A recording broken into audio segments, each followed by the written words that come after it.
Hey guys, today we're crossing the pond to speak with George Lambrou from Pizza Inferno. They're based out in the UK. So, hey George, welcome to the podcast. Hi, lovely to be here. Thank you for having me. Yeah, I'm so glad that you could join us today. Yeah, no, me too. So, I want to get into everything about your pizza story, but I always like to start with where you grew up, how you grew up, and obviously assuming that you were born in the UK. Yeah, yes, I was. Yeah, so I was born in Enfield in North London in the UK, and well, to ethnic Greek Cypriot family. So food and cooking was like a really big part of family and parties, and just everyday life just always would revolve around food. So kind of a love for eating food and cooking food well was instilled at a pretty young age. Yeah, grew up in London. I actually did a degree in English literature, and became an English teacher. So that was kind of what I was doing before pizza. And yeah, just kind of worked my way up through education to the point of being a deputy head teacher, so like a vice principal in the States, and kind of pizza then took over. Yeah, that happened in 2023, was when we kind of went, my brother and I together, fully into Pizza Inferno, and decided that we're going to, try and build it up to something much bigger. That's so cool. So, take me through what was happening in 2023 and how this whole idea of like, let's cook pizza for a living kind of came into play. Yeah, so I think along with a lot of people, kind of off the back of lockdown, I think that's a lot of the story behind pizza, or people kind of starting their own businesses in all sorts of sectors, and always loving cooking and definitely loving outdoor cooking. I'd always kind of through that lockdown period was doing loads of that, but the pizza bug kind of got me, and I think with the advent of all of these portable home domestic ovens that kind of exploded, it feels like at that stage. I know like Gosney rock boxes and things came a little bit earlier, Yeah. but I feel like it went wild with everybody wanting to make their own pizzas at home. And I just got absolutely just fascinated, obsessed with how to do it and what good pizza was.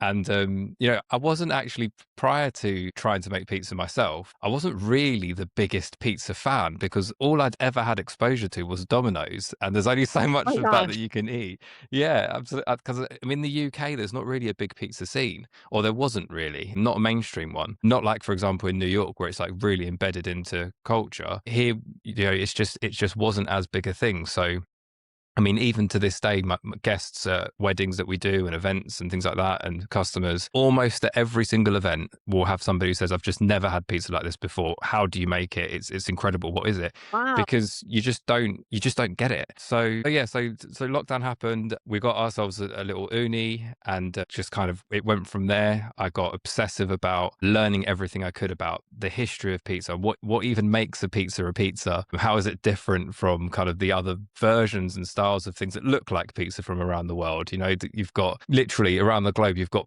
people putting things on bread and making their versions of what we'd call pizza. But what really makes an Italian pizza unique, and then kind of getting obsessive about Neapolitan practices, the AVPN, and what that is and what it means. And yeah, so I got deep into fermentation, deep into pre-ferments, using a poolish, using bigas, using starters, sourdoughs, messing with hydration, messing with, kind of, dough enrichment, different fats and what that does, messing with temperatures. And yeah, it became a full on obsession. So that was kind of where we got to, hold on a minute, we've kind of learned a lot about this, and we make a pretty good pizza now. Family members and people that we were kind of seeing would like, this is incredible. And so um, the idea of the business kind of started, and we went from there.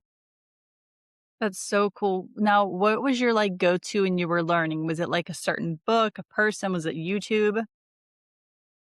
Absolutely everything. So it started with YouTube, and there's a really good established scene, like a pizza scene of people who've been doing, like Vito Iacopelli, and people who've just got tons of content out there. Yeah. Uh, Lots of people in the States. There's like I think it's Pizza University and things like that, giving you tips and things. So I did that. I obsessed over that for a little bit. I actually did kind of Vito's course and kind of get into getting into the fundamentals of that. And then I was like, this isn't a comprehensive enough education for me. So I then got deep into books, and there's a really expensive set of books on pizza. I've actually got it here. So it's the Modernist Pizza. Like it's like this £300 set of books that kind of takes you through the history of pizza techniques and different recipes. So like getting deep into that, and then we had to then obviously go to Naples because you can't not, right? Yeah. When you've decided that this is going to be, more than just a hobby, we had to go to kind of the birthplace of Neapolitan pizza, and there was no other way to really try and gauge our product against anything that you can buy here. We needed to go to the source and think, right, how close to this can we get? So my wife and I actually went to Naples, and yeah, we'll just, blown away by the culture around pizza, the respect it has, as it's protected, as a product of Italy, the job of the pizzaiolo, how high regard that is in society was Yeah. like really inspiring. And we went to some of the best pizzerias. We took some classes while we were there as well. Just really, we took beginners classes and then just kind of really annoyed the instructors by like having all of the answers and then asking really probing questions about what they were doing behind the scenes and fermentation times and things like that. Mhm. And yeah, so that was kind of how we consolidated everything we did and we built up the confidence to know that actually our product is good. We know we've got all of the principles here and we can replicate it, and we can, the mission is to give that experience to people in the UK who don't have the luxury of going over to Naples, that they can actually have real, fresh Neapolitan style pizza. That's so, so cool.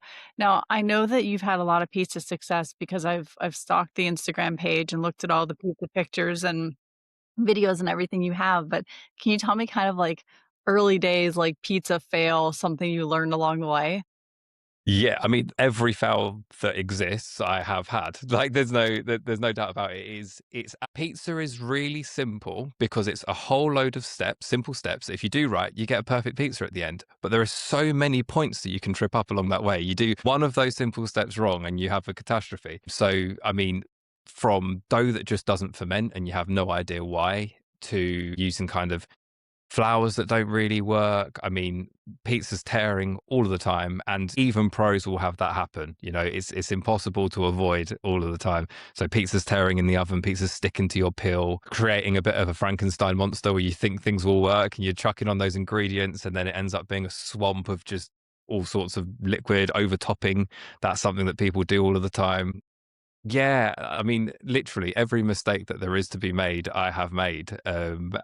Of dough overproofing, I've had in the early days where, when if you're doing things to a very standard traditional Neapolitan style, you don't use refrigeration, you don't even use sourdough, as in originally they Yeah. would have, but AVPN standards now, you'd use fresh yeast, and it'd be all done at room temperature. But when you're kind of learning, you don't really understand just how dramatic a shift in temperature would be when you think, the evening will be cool, but actually it's a really hot night and you're woken up. And I've had, over fermenting dough spilling out of my trays and, all sorts of catastrophes that you have to, think on your feet to rectify. But yes, a lot of mistakes. Okay, I'm glad you told me that. I mean, the one thing that's like very cool about it is that those mistakes always lead you to doing it perfect and making like a better and a perfect pizza. Absolutely. Yeah. There's no way. I mean, it goes with everything. Practice makes perfect, but nothing more so than with food, I feel, where there's so much room to finesse your strategy and what you do to work for you. And you can't learn that from books or from videos. Like you can see, even something as simple as a dough ball being made 100 times, but until your hands have actually felt the resistance and how that feels to you, that just comes with practice and speed. And I mean, stretching a pizza is another great example that you can watch it happen 100 times, but until you've felt that point of how far you take the dough before it's going to tear, or the technique, the Napoli slap that everybody wants to be able to do, that just takes tons of practice and experience. And then the other thing with dough as well, you can try your very best to get a product that's as consistent as possible. but there's always going to be variation, down to just the humidity of your kitchen and all sorts. You're going to get some dough that's going to be way more easily workable than others. And it's only for experience of working under loads of different circumstances that you're confident that no matter what you get, you're going to be able to work with it. So yeah, that just comes with time and experience. And like you said, you perfect your technique and you perfect your style. And then you can, at that point, move into feeling like, you know what, I've got a product that I'm happy to sell, showcase. Yeah, no, it's very, very true. Now, when you and your brother were kind of coming up with this idea, what was the concept behind Pizza Inferno? And like, was there a meaning behind the name? Yeah, well, it's twofold. I mean, what makes Neapolitan pizza unique and different to everything else, and why it's such a unique eating experience, is the temperature at which it's cooked at. There's nothing else to it. The freshness of the ingredients and the simplicity of it and all of these things, absolutely.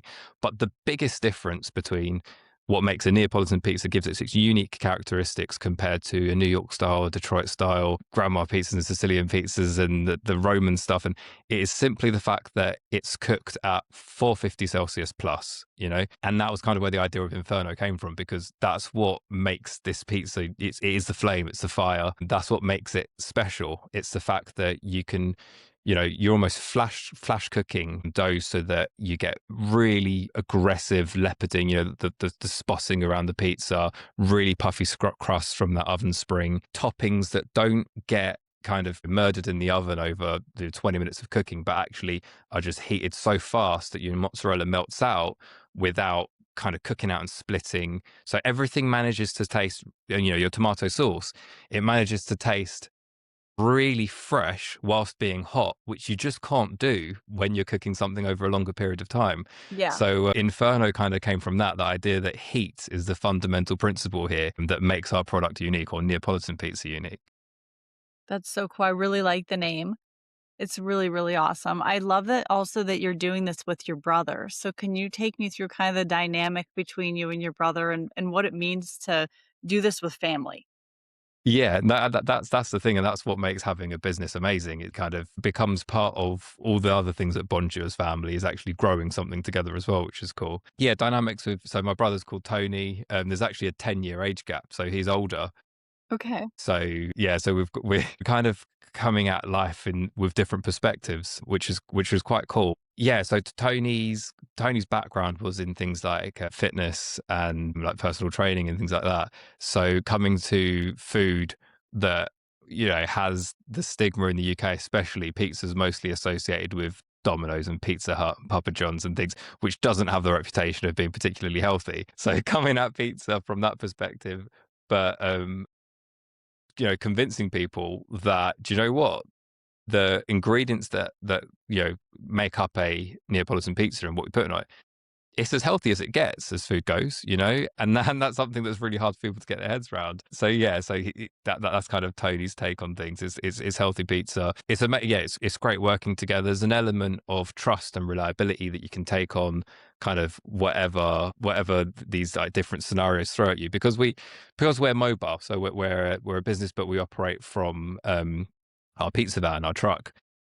You never know what situation you're going to end up in. So we've had kind of on top of any kind of pizza nightmares you might have.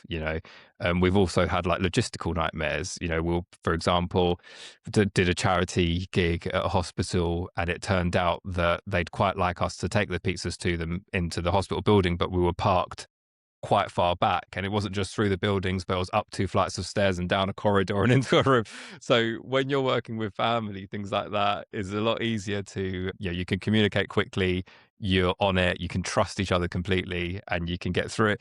And you can also get really angry and show your real emotions at things, because you're amongst family, so everything's forgiven. So yeah, no, it's a really cool dynamic, and we're really grateful to have the opportunity to do it. Yeah, no, I also love the dynamic. I mean, my dad runs the day to day of our family's pizzeria and I handle the marketing, but it's very much the same of just being able to show our real emotions, talking, coordinating things together. And that's one of the best parts is being able to do this with my dad. Yeah, yeah, 100%. Very cool. So let's go through your menu. For people that, want to come and see you guys, what can they expect? So it's interesting for events. We have kind of a set menu that we encourage our customers to experiment with as much as they want. So we have six main pizzas that we do, and we go from margaritas to kind of standard pizzas like your pepperoni pizzas, salami Napoli. We then incorporate things that aren't as traditionally Neapolitan but are quite popular. So like polo e pesto, so your chicken pesto kind of things like that. Combinations that we think work well with like roasted red peppers and things like that. The avolo, so that your spicy pizza using like Calabrian and Nduja, spicy pepperoni and things like that. Again, even the word pepperoni, not an Italian word, but things that kind of are familiar to a UK scene. So we have like a set menu of things, combinations, classic combinations of pizzas that we think work well. And then we encourage our customers to, for example, people who might be a couple who are getting married, what are their favorite toppings? Can we work with you to design a menu that suits kind of what you love, or your theme? So it's been as wild as like couples that have had like a rodeo themed wedding. And so we've kind of moved into like southern fried chicken and things like that. And how can we just make pizza fit any kind of setting? We've done the same thing for Greek style pizzas, Cypriot style pizzas that are kind of got curry bases and things like that. So yeah, we like to have fun with it. It's not, we 100% are very respectful to the Neapolitan tradition, and we respect that for what it is and think that that is incredible and should be celebrated and promoted. But equally, fusion food and looking at what you can do when you start to mix flavors and principles really excites us. And it's part of, you might have seen one of our Instagram kind of reels that we collaborated with somebody in Cyprus and made a Cypriot style pizza with stuff that you'd never have seen on a pizza, like tahini drizzles and things like that. About how can you incorporate flavors from, I call that kind of all Mediterranean fire cooking, because it's all very similar cultures, but just slightly different twists on and how you kind of do outdoor cooking. Yeah. So basically we have a set menu, but we definitely promote kind of tailoring that and not being scared to deviate from what would be like, the traditional Neapolitan things. That's awesome. And do you have something that's like your favorite part of pizza making? It's all in the.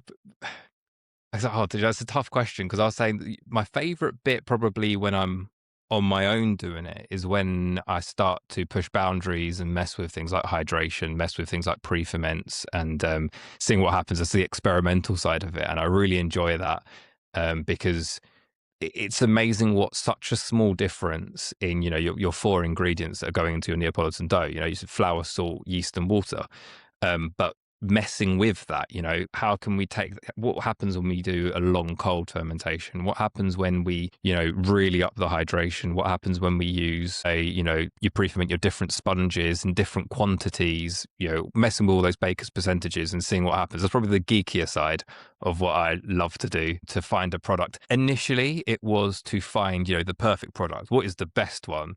And then Yeah. you realize actually there isn't a best, there is just different. And what I always default to, I'll do kind of weird and wonderful things, but I default to that very standard traditional Neapolitan mix for business, because it's reliable and it works every time. Your standard 12 to 24-hour fermentation, fresh yeast, those four key ingredients. But yeah, blessing with that. In terms of the part of the job that I love the most, it's feeding people, and it's people's reactions when they're eating food. It's just, I live for that. Tony's always taking the mickey, because if there's someone, if we do a gig and we don't get an amazing reaction from someone, I'm genuinely disappointed. Like my whole thing is, I really want someone to just have that wow moment, like I Yeah. had when I first had Neapolitan pizza. And to be able to share that means everything, because that was kind of the whole point. It was, this is such a unique, incredible thing that's been living for like ages, not far from us in Naples. It's just somehow that movement's just pretty much avoided London for a long time. It's growing massively. So the pizza scene in the UK is getting bigger and bigger. We've got chains that are growing. You've got, I don't know if any of them are in the States, but we've got Pizza Pilgrims that are kind of growing in the UK, Rudy's Pizza, and a lot more independent Neapolitan pizzerias that are kind of springing up. Again, a lot of people's stories are, I tried this. I used to be a whatever, I worked in an office or in fintech or in education, and now I'm doing this because, through COVID, I've experimented and I want to I want to make pizza. So we've got lots of that happening. And that's kind of being part of that movement to a bigger degree, and something bigger is part of what our mission is kind of moving towards now. So we absolutely love making pizza, but part of that sharing process, what gives me all of the satisfaction of, you've tried Neapolitan pizza and it's been a wow moment for you. Part of pushing that further is to upskill people in being able to make it for themselves. And that's kind of where the social media is shifting towards. And a lot of kind of what we want to do is to, empower people to do it for themselves and to share that, and to use pizza as, like with all good food, as the sticky stuff that glues us together at social events and for gatherings and with family. Doing something outdoors, buying a little uni, getting the satisfaction from making your own food, and we want to share that with people. So we've started doing those videos. We've got a couple of YouTube videos, but we've got big plans to push that forward this year and this summer, and we've had, instructional videos. And we got an issue of the first Pizza Inferno magazine that we did. And we've got our summer edition that's going to come out now, which actually talks all about what makes a Neapolitan pizza unique, and temperature, and what that does to sugars, and how fermentation works. So really trying to push on educating people who are passionate about this. Wow, that's very, very cool. These are the things that I really wanted to also touch on with you as far as the future of what you guys are doing. And it seems like you have so much going on. Yeah, yeah, no, absolutely. We're in the process very, very, very soon. We're going to have a brand new kind of studio kitchen to really start upping, the production of what we're doing. And in there, we're looking to kind of have a full on like cameras and things set up, so we can start to really up the tempo in terms of our content, but also further on down the line. Start to do kind of in-person classes for people, so we can share the stuff that we've learned from Naples over here in the UK. And yeah, we've got a couple of other things in mind in terms of products that we think work really well that we want to promote as well. But yeah, so that's all coming this summer, which we're really, really excited about. That's so cool. I can't wait to see your growth this summer. If somebody wants to find you guys, what's the easiest way? Our Instagram, you'll see kind of where we're at for any pop-up events. We do like lots and lots of private events, and if you want us for a private event, you can shoot us a message on Instagram or go onto our website, and we've got our contact details, email address, phone number, so you can always find out where we're going to be. But also, if you've got an event that you want us to come to you for, then you can inquire for that. And we've got really booked up for 2026. We've still got some dates available, so we're taking bookings for 27 at the moment. And yeah, no, we're really looking forward to how we can keep up with the demand for it and expansion and things like that. That's so cool. So, guys, if you're not already following them, go to Instagram. It's Pizza Inferno UK. So that's where you want to go and follow them. George, thank you so much for being on the podcast. I love the story. I love what you guys are doing, and I'm so excited to see everything you're going to be doing here coming up. Thank you. I really appreciate that. I've loved coming on. Thank you for having me.